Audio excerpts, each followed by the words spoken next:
আসসালামু আলাইকুম। আপনার উপর শান্তি বর্ষিত হোক। প্রিয় শরীদ, খাতমে কামালির 40তম ধাপে আপনাকে স্বাগতম।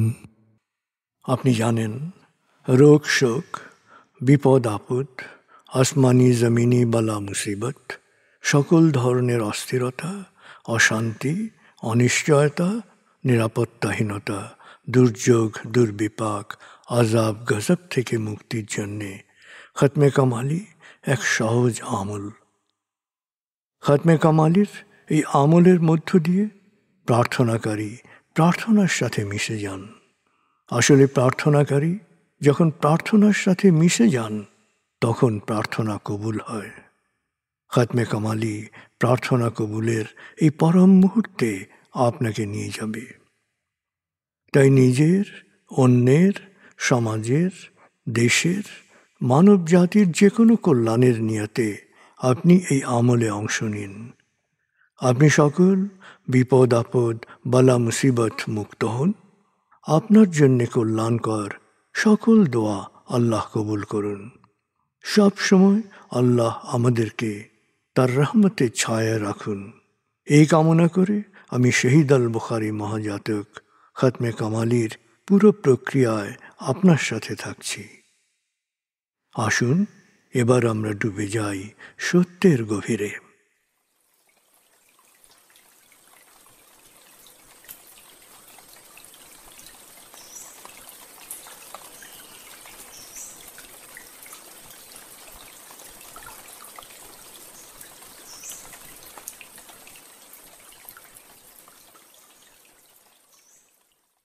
হে আল্লাহ, বিতাড়িত শয়তান থেকে আমি তোমার আশ্রয় প্রার্থনা করছি।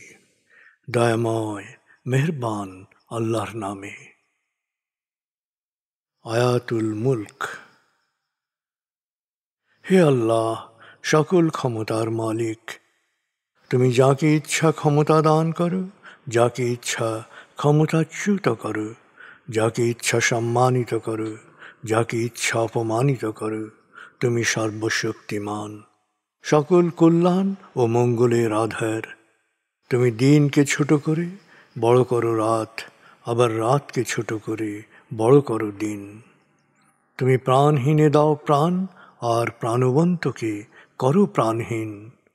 তুমি যাকে চাও বেহিসাব রিজিক দান করো। সূরা আলে ইমরান আয়াত 26-27। আয়াতুল কুরসি। আল্লাহ ছাড়া কোনো উপাস্য নেই। তিনি শাশ্বত, চিরঞ্জীব, বিশ্ব প্রকৃতির সর্বসত্তার ধারক। তিনি তন্দ্রা নিদ্রাহীন, সদা সজাগ, মহাকাশ ও পৃথিবীর সব কিছুর মালিক। তার সদয় অনুমতি ছাড়া তার কাছে সুপারিশ করার সাধ্য কারো নেই। দৃশ্যমান বা দৃশ্য, অতীত বা ভবিষ্যৎ, সৃষ্টির সব কিছুই তিনি জানেন। তিনি যতটুকু জানাবেন, এর বাইরে তার জ্ঞানের সীমানা সম্পর্কে ধারণা করা কারো পক্ষেই সম্ভব নয়। তার আসন, তার কর্তৃত্ব পৃথিবী ও নভমণ্ডলের সর্বত্র বিস্তৃত, আর তার সংরক্ষণে তিনি অক্লান্ত। তিনি সর্বোচ্চ, সুমহান। সূরা বাকারা আয়াত 255।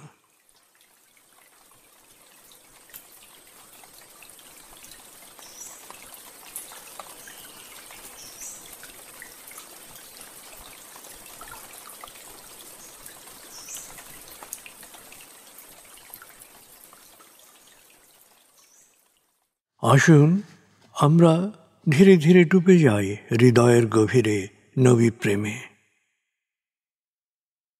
বলগল উলা বিকমালিহি, কশফত দুজা বিজমালিহি, হসনত জমিও খিসালিহি, সল্লু আলিহি ওয়ালিহি। بلغ العلا بكماله كشف الدجى بجماله حسنت جميع خصاله صلوا عليه وآله بلغ العلا بكماله